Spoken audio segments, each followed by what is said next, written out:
Merci de prendre le rendez-vous de cette session d'information. Mesdames et messieurs, bonsoir. Dans l'actualité, des mises en garde, des avertissements pour une cause des plus nobles. Les vols de vivres dans les cantines scolaires ne doivent plus avoir la peau dure. Vous allez le voir, l'Agence nationale pour l'alimentation et la nutrition est en partenariat avec la police républicaine pour veiller au grain et garder le précieux repas des Boutchou intact. Peut-on toucher au système d'administration fiscale d'un pays? La réponse est oui. En preuve, un atelier régional de haut niveau en administration fiscale ouvert depuis ce matin à Cotonou pour 4 jours de travaux. L'outil de diagnostic utilisé est appelé le TADAT. Enfin, à l'international, première entrée parlementaire depuis 2011, le Tchad a enfin un nouveau parlement installé ce jour. En République démocratique du Congo, le M23 annonce un cessez-le-feu humanitaire à la veille d'un sommet extraordinaire. Bienvenue à toutes et à tous. La dernière condamnation en date est de 5 ans de prison ferme, en plus d'une amende de 300 000 francs CFA à payer. Un verdict rendu dans une affaire de vol de 20 litres d'huile, d'un sac de maïs et un sac de riz de 50 kilos au sein d'une cantine scolaire. Cantine scolaire au Bénin, touche pas au précieux repas des Boutchou. C'est désormais le mot d'ordre auquel veillent la NAN et la DGPR. Les précisions dans ce sujet signé Jérôme Ongba.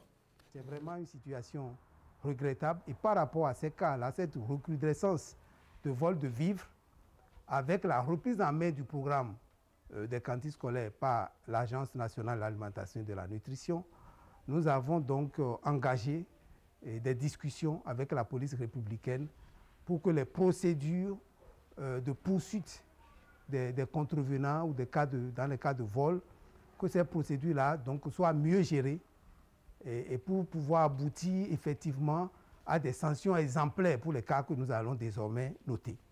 Dans ce cadre, un certain nombre de mesures ont été prises. Et la première, c'est que nous avons désormais un cadre de collaboration avec la police républicaine, avec comme point focal le directeur général adjoint de la police républicaine. La deuxième mesure, c'est de dire que tout citoyen qui est témoin de cas de vol de vivres dans nos écoles peut saisir la police républicaine qui doit prendre action à la place de l'État pour que les vivres volés, on puisse poursuivre ceux qui sont coupables de ces cas de vol ou de malversation.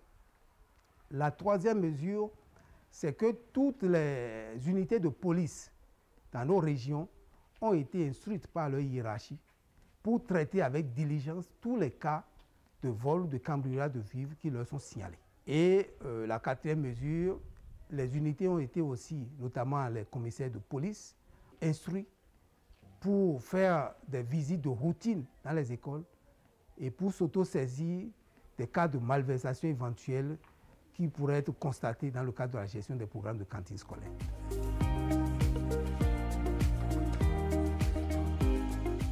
La Direction générale de la police républicaine réaffirme son engagement indéfectible à œuvrer aux côtés de l'Agence nationale de l'alimentation et de la nutrition afin de donner un coup d'arrêt décisif à ces cas de cambriolage. Dans la même veine, je tiens à rappeler que compte tenu de l'importance de ce programme, il est important que chaque citoyen joue pleinement son rôle en dénonçant toute velléité de cambriolage ou de soustraction frauduleuse de vivres destinés aux cantines scolaires. Dans les départements du Zou et des Collines, quel est le niveau de mise en œuvre des activités et travaux initiés dans le cadre du projet d'appui au développement des filières protéiniques? Le PADEFIP est une initiative gouvernementale financée par l'AFD depuis 2018. Plusieurs sites de production agro-piscicole ont reçu la visite d'une délégation de cette agence, l'Agence française de développement. Sur leurs traces, Pierre Adan Yossi et Kadnel Kakbo. Ils m'ont aidé à construire une écloserie et désormais je suis producteur d'alevin. Producteur d'alevin et de poissons marchands, Bernard Ogou est bénéficiaire, ou plutôt un produit fini, du projet d'appui au développement des filières protéiniques PADEFIP, un projet essentiel pour booster le développement de la production et la certification des semences de soja et l'appui à la pisciculture. D'abord, il a fait le rallongement du hall, il a construit des bassins, il a fait des fourrages, il a acheté des matériels Et aussi en plus de ça, il a promis faire une subvention directe. En dehors de ça, ils ont pu m'aider à réaliser certains étangs vidangeables. Donc les bassins qui sont à l'intérieur de l'écloserie, c'est 25. Dans les communes de Kovewinri et Zapota, le PADEFIP travaille depuis 5 ans à l'amélioration des revenus des producteurs et à la disponibilité des protéines. Le suivi rigoureux de ces objectifs motive la descente périodique des émissaires de l'AFD. Les résultats sont tout à fait satisfaisants et intéressants. La production piscicole, on le voit, est portée par la demande. La transformation du soja est portée par une demande locale également. Et on voit les impacts sur les revenus des producteurs, les revenus des transformatrices très importants, des impacts économiques, financiers et sociaux. Dassa et Savalou sont les localités visitées dans les collines. L'accent est mis ici sur le niveau d'évolution du chantier de construction de magasins de stockage de soja et de la production de ses dérivés à Savalou et sur le système de production intensive de Clarias en bassin. On a bénéficié de subventions pour la réalisation du bassin à hauteur de 1 million. Donc chaque bassin contient environ 300 clarias. Ça nous a permis d'alimenter d'abord la population en protéines animales, ce qui est tout à fait recherché. De cela aussi, ça nous a permis nous-mêmes de se retrouver en termes de passion. Bon, l'infrastructure consiste à quoi? La réalisation d'un magasin pour le stockage de soja d'une capacité de 250 tonnes. Le bâtiment est érigé sur une longueur de 16 mètres et de 9 mètres de hauteur, avec un support de charpente en charpente métallique, avec des fers pH de 140 de support et des fers pH de 120. En dehors du bâtiment principal, il y a un bureau qui est prévu pour le personnel pour pouvoir mener à bien leurs activités. Toutes les infrastructures ont été financées à travers l'Agence française de développement par l'État béninois au profit donc, des producteurs et des transformateurs du zoo et des collines. On a vu un vrai enthousiasme de la part des bénéficiaires à travers différents opérateurs et il faut souligner la qualité des appuis techniques qui ont été faits au niveau de chacune des filières et donc ça montre vraiment qu'à travers ces appuis techniques et à travers une subvention à l'investissement, on peut avoir vraiment des résultats très positifs en matière d'amélioration des conditions de vie des producteurs et des transformateurs dans ces régions. Mise en œuvre depuis 2018 sur financement de l'AFD à hauteur de 4,2 milliards de francs CFA. Le projet d'appui au développement des filières protéiniques PADEFIP prend fin en juin prochain. En attendant, du 13 au 15 février prochain, Cotonou va abriter les journées annuelles du Club des dirigeants de banques et établissements de crédit d'Afrique. Placé sous le haut parrainage du ministre d'État Romuald Wadani, l'événement va mobiliser les décideurs du secteur financier de l'Afrique. En prélude donc à ce grand rendez-vous continental, le directeur général du Fonds africain de garantie et de coopération économique FAGAS délivre un message suivant plus tôt. C'est avec beaucoup de plaisir que je voudrais vous confier aux prochaines journées annuelles du Club des dirigeants des banques et établissements de crédit en Afrique, qui est un événement d'envergure continentale que le FAGAS aura le privilège d'accueillir et de l'organiser du 13 au 15 février 2025 à l'hôtel Sofitel de Cotonou, ici au Bénin. Cette rencontre de très haut niveau s'articule autour du thème central qui est naviguer vers l'avenir. Ce thème axé sur la transformation digitale, la résilience et la durabilité des banques africaines face aux défis de la décennie 2025-2035.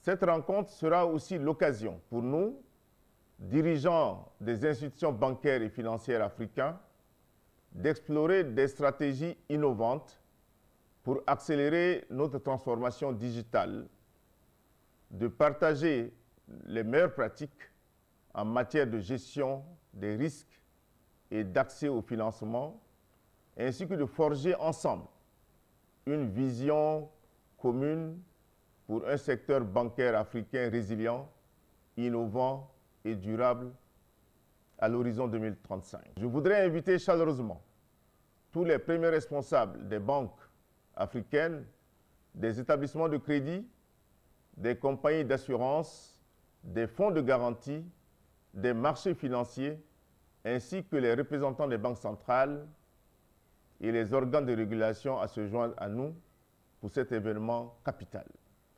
Ensemble, nous pouvons relever le défi de l'accélération du financement et du développement de l'Afrique.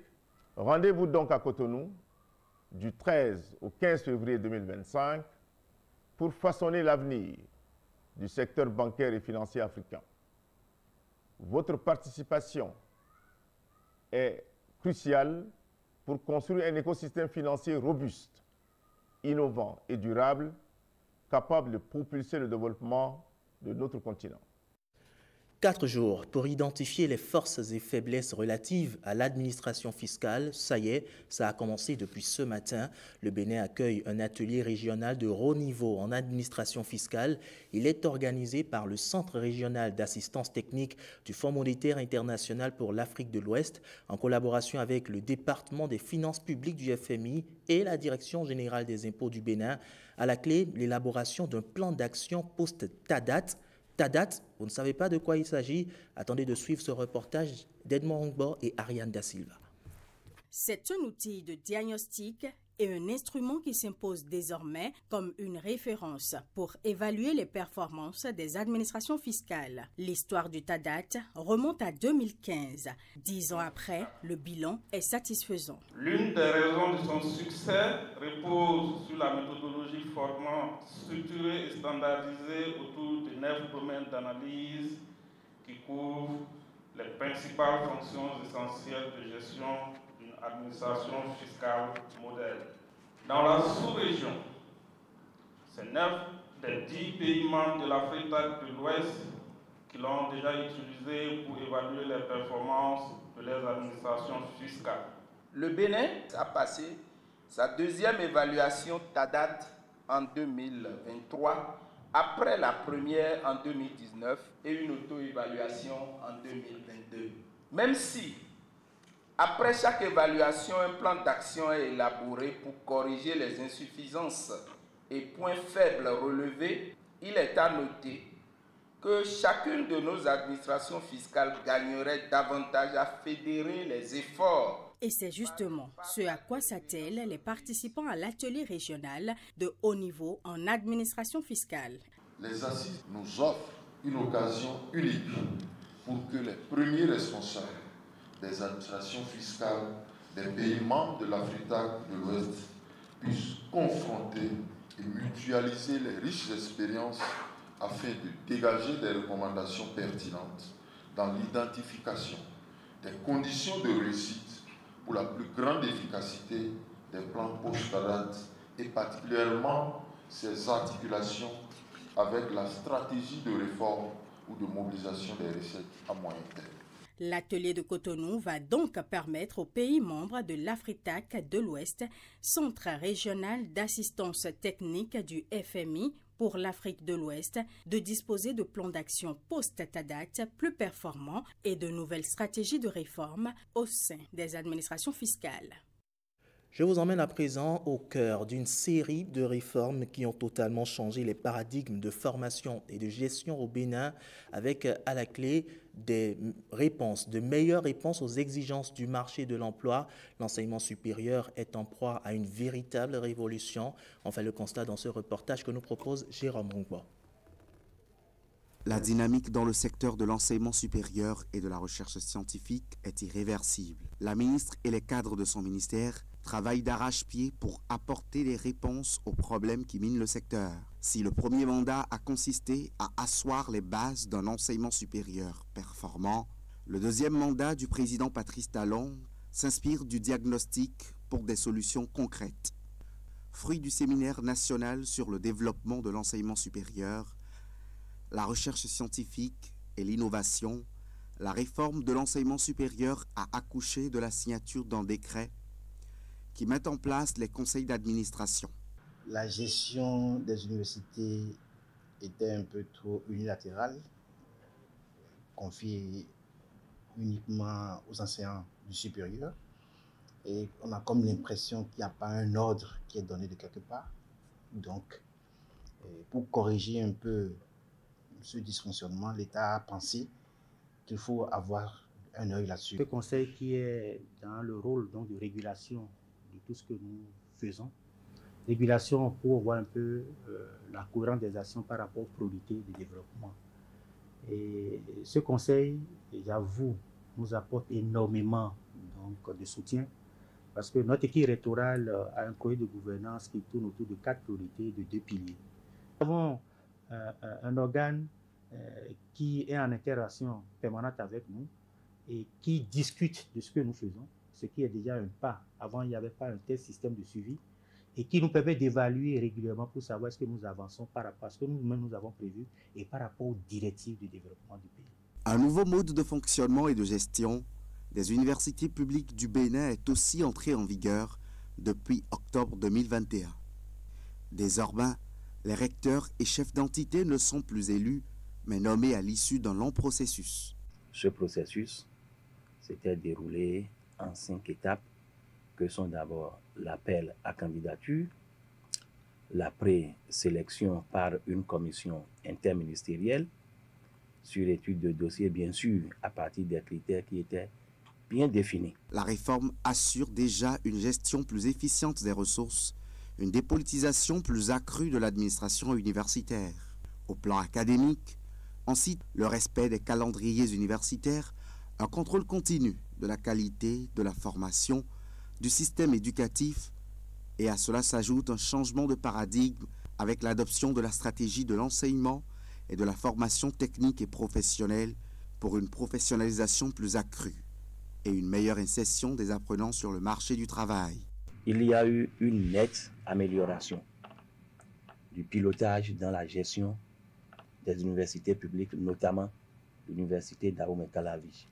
Et ce mode de désignation des responsables n'a rien de politique, n'a rien de relation, mais c'est purement sur la base de la compétence et du programme préparé qu'ils ont été désignés. Également, dans les entités, nous avons essayé de revoir les curricula, les ordres de formation.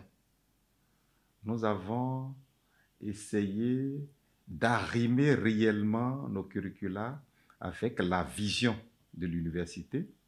On magnifie ce qui se passe dans le privé par rapport à l'excellence, par rapport à la performance. Et donc, en passant par un tel système, nous nous retrouvons dans une position où ce n'est pas celui qui veut forcément qui réussit, c'est celui qui peut être placé désormais à la place ou bien dans une charge donc, de fonctionnaires, hauts fonctionnaires donc, universitaires, donc hauts responsables chargés donc, de gérer un certain nombre d'ambitions pour le développement de la voie donc, de l'université et qui participent effectivement à la tête des objectifs du gouvernement.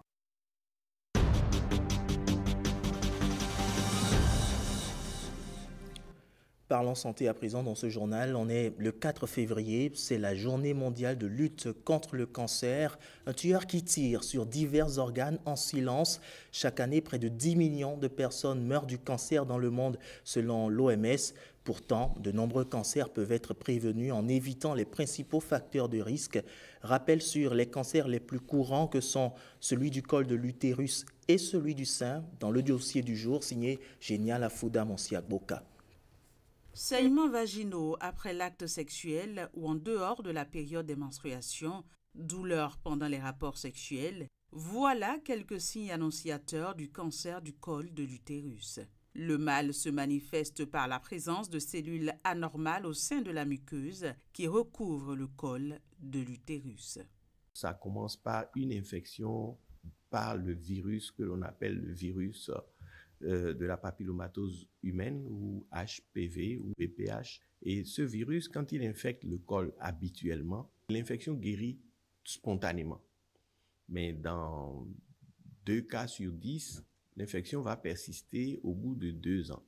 c'est après cette persistance que des anomalies peuvent apparaître par la multiplication de cellules anormales au sein du tissu du col de l'utérus, ce qui peut donner le cancer du col de l'utérus au bout de à peu près 5 à 10 ans d'évolution. Ce qui fait qu'on a quand même du temps pour découvrir ces lésions.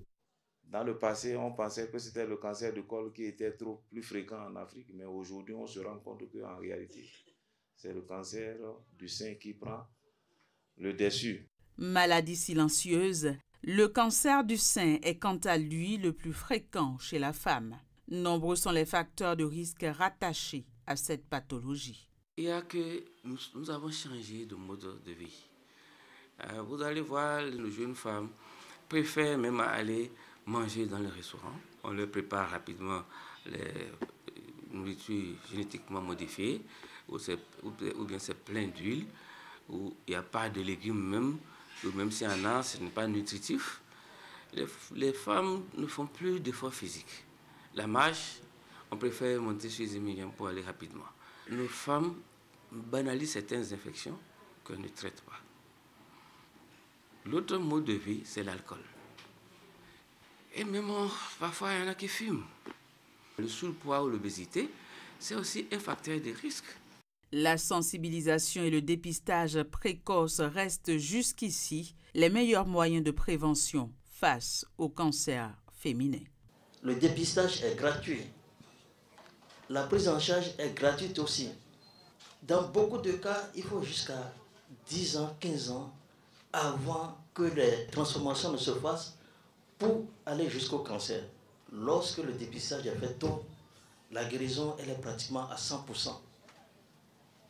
Et lorsque le dépistage est fait tôt, le traitement il n'est pas du tout compliqué. Et dès que vous découvrez donc une moindre anomalie, il faut vous référer aux structures sanitaires et aux spécialistes en la matière. En dehors du cancer du sein et celui du col de l'utérus, on retrouve aussi les cancers du vagin, de l'ovaire et de la vulve chez la femme.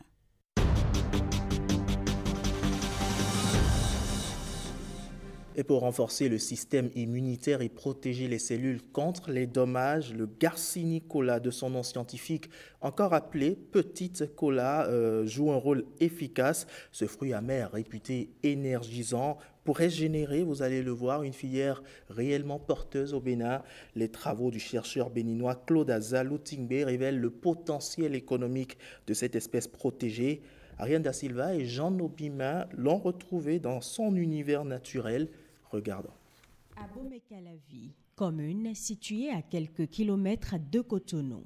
Malgré l'urbanisation galopante, on peut encore y découvrir des espaces verts comme cette formation végétale de la zone guinéo-congolaise du Bénin. Un environnement que Claude connaît bien. Le biotechnologiste y a mené des travaux de recherche sur le Garcinia cola. Le Garcinia cola, qu'on appelle communément chez nous Arowe en fond, est une espèce des régions tropicales. Garcinia cola est un arbre qui est vu dans 4 phytodistricts du Bénin. Nous avons le phytodistrict de Pobé, le phytodistrict de la vallée de l'Ouémé, le phytodistrict côtier et le phytodistrict du plateau. Malheureusement, depuis les dernières études scientifiques réalisées, on a constaté sur le terrain qu'il y a réellement un recul en fait de la densité de l'arbre. Pourtant, c'est une espèce très importante au Bénin puisqu'elle est à usage multiple. Ce n'est pas pour rien que quand on veut doter une femme, dans les listes, il y a toujours la présence de cola. Garcinia cola symbolise la prospérité. Garcinia cola symbolise l'unité.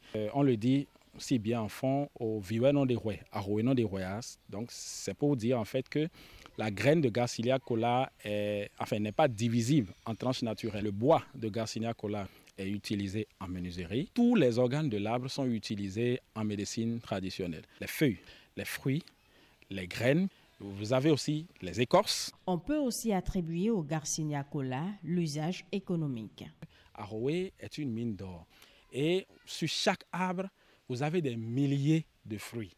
Un fruit compte 1 à 4 graines. Donc, quand les gens vendent une seule graine à 50 francs ou 100 francs, vous imaginez déjà ce que les gens gagnent comme revenu. 32 ans, oui. Moi, je produis et commercialise le Haroé depuis 32 ans. C'est un héritage qui se perpétue de génération en génération chez nous. Je ne vous le cache pas, je gagne bien ma vie avec cette activité. Actuellement, dans cette formation végétale, nous disposons de 10 arbres. Un arbre peut nous rapporter en moyenne 350 000 francs CFA. Une filière d'avenir qui pourrait contribuer à la croissance économique seulement si elle est développée. Il y a un certain nombre de graines qui nous proviennent des pays voisins, alors que ici, nous avons la zone guinéo-congolaise qui nous permet de cultiver assez de plants d'Haroé pour d'abord nous-mêmes nous autosuffire et maintenant aller à l'exportation. Parce que c'est qu'il y a beaucoup d'autres pays qui utilisent Garcinia Cola Haroé dans beaucoup en fait, de produits transformés.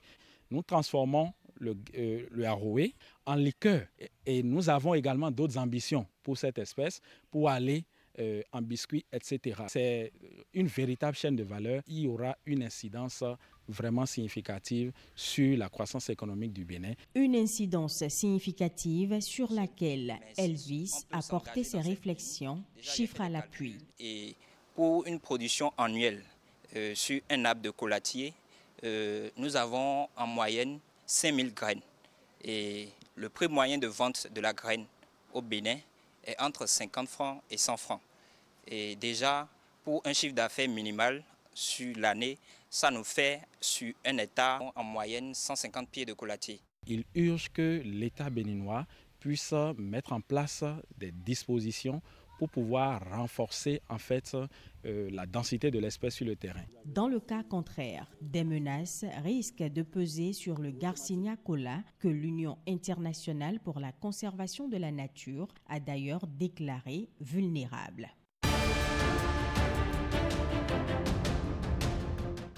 Place à présent au point de l'actualité internationale. Le récit est signé Ulvaïs Balogo.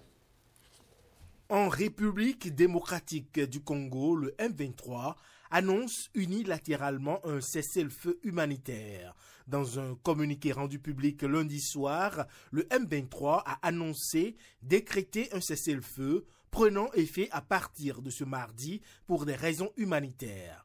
Le groupe armé ajoute n'avoir aucune intention de prendre le contrôle de Bukavu ou d'autres localités. Ce nouveau cessez-le-feu intervient au moment où le président Félix Tshisekedi et son homologue rwandais Paul Kagame sont attendus samedi prochain à Dar es Salaam pour un sommet extraordinaire conjoint de la Communauté des États d'Afrique de l'Est et de la Communauté de développement de l'Afrique australe. Le Conseil des droits de l'homme de l'ONU, quant à lui, va se réunir en urgence le 7 février pour examiner la crise dans l'Est de la République démocratique du Congo et son impact sur les droits humains. La tenue de cette session extraordinaire fait suite à une demande officielle formulée par la République démocratique du Congo, qui est membre du Conseil des droits de l'homme. Cette demande est à ce jour soutenue par 29 États membres du Conseil des droits de l'homme. La demande de cette session extraordinaire est également appuyée par 21 États observateurs. Au Tchad, les députés ont fait ce mardi leur première rentrée au sein de la nouvelle Assemblée nationale. Les nouveaux députés issus des législatives du 29 décembre dernier ont procédé à l'élection du président de l'Assemblée, Ali Kolotou Tchaimi. Élu par consensus, il est le 4e président de l'Assemblée nationale du Tchad. Cela fait 14 ans qu'une telle cérémonie n'avait pas été organisée au Tchad. La dernière législature avait été élue en 2011 et n'avait pas été renouvelée depuis. Dans la nouvelle Assemblée, le mouvement patriotique du salut, parti du président Mahamat Idriss Déby, possède la majorité absolue avec 124 élus sur 188. Le ministre sud-africain des Ressources en minerais appelle à ne plus fournir de minerais aux États-Unis. Ces déclarations interviennent en réponse aux accusations du président Donald Trump, selon lesquelles l'Afrique du Sud confisquerait des terres après la promulgation d'une loi d'expropriation. Voilà qui met un terme à ce journal. Merci de nous avoir suivis. Merci à toute l'équipe qui a participé à sa livraison. Bonsoir chez vous.